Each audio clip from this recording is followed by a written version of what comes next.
आज हम पाठ 5 उत्साह का हिंदी अनुवाद करेंगे, जिसके कवि श्री सूर्यकांत त्रिपाठी निराला जी हैं। निराला जी की कविताओं में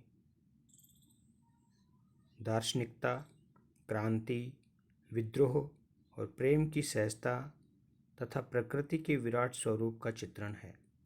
प्रस्तुत कविता में भी क्रांति, विद्रोह और प्रेम की सहजता का विराट चित्रण मिलता है। पाठ्यपुस्तक में संकलित इनकी कविता उत्साह बादल को संबोधित करते हुए एक आवाहन गीत है। आह्वान मतलब संबोधन करना, किसी को बुलाना। इस कविता में बादल एक ओर पीड़ित प्यासे लोगों की आकांक्षा को, इच्छा को पूरा करने वाला है, तो दूसरी ओर वह नई कल्पना और नए अंकुर के लिए विप्लव, विध्वंस और क्रांति की चेतना को संभव करने वाला भी है। कविता में ललित कल्पना तथा क्रांति चेतना दोनों की ही व्यंजना हुई है। पहला पद्यांश। कवि सूर्यकांत त्रिपाठी निराला जी बादलों को संबोधित करते हुए, बादलों का आह्वान करते हुए कहते हैं, बादल गरजो, घेर घेर घोर गगन धाराधर ओ। कि हे बादलों, तुम गर्जना करो। कवि जब बादल की गर्जना सुनता है, उसकी आवाज़ सुनता है, तो ऐसा लगता है कि उसकी गर्जन में, बादल के गर्जन में नव चेतना, एक नई चेतना है और सृजनात्मक उत्साह का स्वर सुनाई देता है। वह बादल से गरजने का आह्वान करता है, आग्रह करता है। कवि कहता है कि हे बादल गरजो, घेर घेर घोर गगन, कि इस आसमान को तुम चारों ओर से घेर लो। धाराधर ओ, हे धाराओं को धारण करने वाले, धाराधर, धाराओं को धारण करने वाले। हे धाराओं को धारण करने वाले बादलों, तुम इस गरज गरज कर इस आसमान में छा जाओ।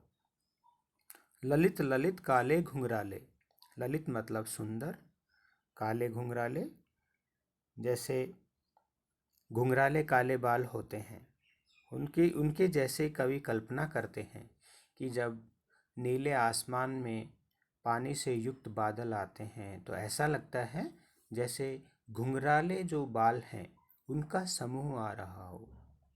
तो कवि कहते हैं कि सुंदर काले घुंघराले केशों जैसे, रूप वाले बालकों जैसे बादल। बाल कल्पना के से पाले, बच्चों की कल्पनाओं में बच्चे कल्पना करते हैं कि देखो बादल आ रहे हैं आसमान में, वो कैसे दिखाई दे रहे हैं। कभी किसी आकृति को के साथ में उनकी तुलना करते हैं, कभी किसी आकृति के साथ उनकी तुलना करते हैं। तो पानी से भरे हुए बादलों की तुलना बच्चे करते हैं जैसे घुंघराले केश हों, बाल हों। विद्युत छवि उर्मे कवि नवजीवन वाले।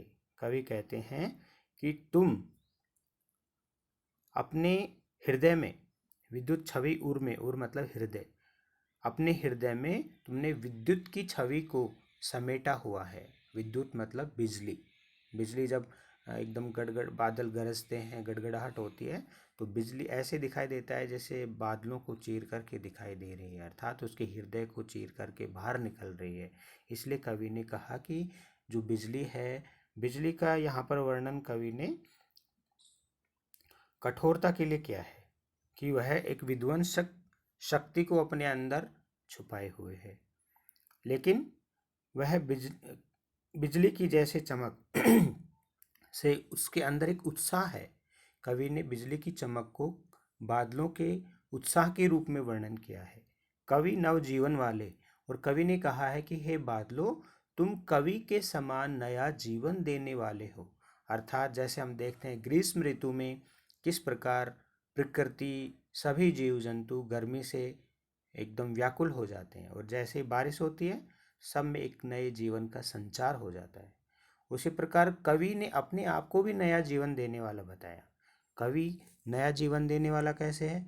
क्योंकि जिस प्रकार हम देख सकते हैं कि स्वतंत्रता संग्राम के समय, स्वाधीनता के समय या किसी भी विषय के ऊपर कवि जब अपनी कल्पना से देशभक्ति की प्रेरणास्पद कविताएं लिखते हैं तो लोगों के अंदर एक नई चेतना का संचार होता है, उनको नया जीवन प्राप्त होता है। स्वाधीनता के समय कवियों ने लोगों में उत्साह जगाने के लिए देशभक्ति से ओतप्रोत कविताओं की रचना की और लोगों में देशभक्ति को जगाया।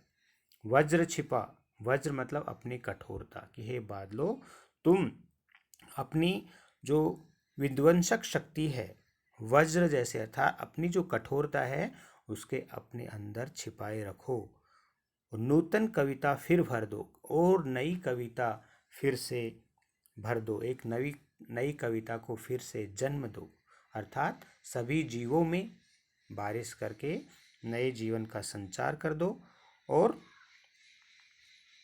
हे बादलों तुम गरजते रहो। इसमें बादल का प्रतीकात्मक रूप का विवरण किया है कि जो बादल हैं वो क्रांति और पौरुष भाव अर्थात ओज शक्ति का प्रतीक है। दूसरा पद्यांश, विकल विकल उन्मन थे उन्मन, विश्व के निधा के सकल जन। विकल विकल मतलब व्याकुल होना, उन्मन थे उन्मन मतलब अनमने होना, जिस किसी भी काम में मन नहीं लगना। विश्व के निदाग के सकल जन, संसार के सकल जन सभी लोग, निदाग मतलब गर्मी। तो कवि निराला जी कहते हैं कि समस्त संसार में चारों तरफ ग्रीष्म की तपन से लोग व्याकुल थे, लोगों के मन व्याकुल हो रहे थे, लोगों के मन उछटे हुए थे, अर्थात वे अनमने थे, किसी भी काम में उनका मन नहीं लगता था।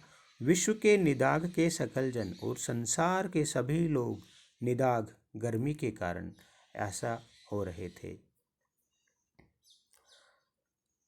फिर कवि कहते हैं कि हे बादलों, आए अज्ञात दिशा से अनंत के घन, कि आप अज्ञात दिशा से आकर के, अज्ञात मतलब बादलों का कोई पता नहीं होता कि किस दिशा से आते हैं, तो अज्ञात दिशा से आकर इस तप्त धरा को, इस गर्मी से तपती हुई धरती को जल से फिर शीतल कर दो, अपना जल बरसा करके फिर से शीतलता से भर दो। और ऐसा करके आप क्या करेंगे कि दुखी जन को शीतलता प्रदान कर दो, कि जो दुखी लोग हैं उनके अंदर एक शीतलता, एक नई शक्ति, एक नया जोश, नया पौरुष का भाव जगा दो। इसलिए हे बादलों आप गरजते रहो। प्रस्तुत कविता में कवि ने बादलों को अनंत के घन कहा है क्योंकि उनका कोई अंत नहीं है, वो ईश्वर की सुंदर कृति हैं। और प्रस्तुत जल का जो प्रतीकात्मक भाव बताया है कवि ने, जल जो है वो शांति और सुख देने के लिए उसका प्रयोग कवि ने किया है। प्रस्तुत कविता संबोधनात्मक शैली में लिखी गई है, जिसमें संबोधन किया गया है बादलों को। घेर घेर घोर ललित ललित, इन शब्दांशों में पुनरुक्ति प्रकाश अलंकार का प्रयोग हुआ है। बाल कल्पना के से पाले से उपमा अलंकार का प्रयोग हुआ है और अनुप्रास अलंकार की छटा भी प्रस्तुत कविता में देखने को मिलती है। भाषा की अगर हम बात करें तो संस्कृत निष्ठ खड़ी बोली का इसमें प्रयोग किया गया है।